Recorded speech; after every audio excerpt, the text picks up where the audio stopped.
Collision mitigation system, enable and disable.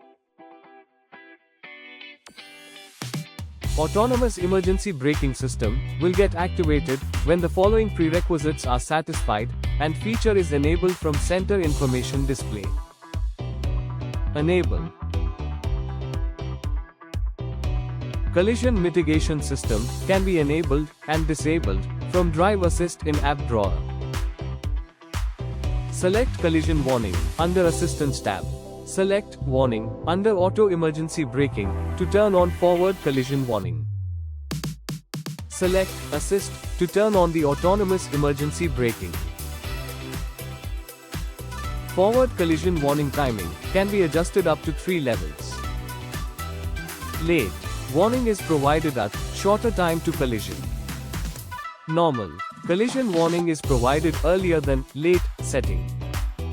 Early collision warning is provided earlier than normal setting. Disable.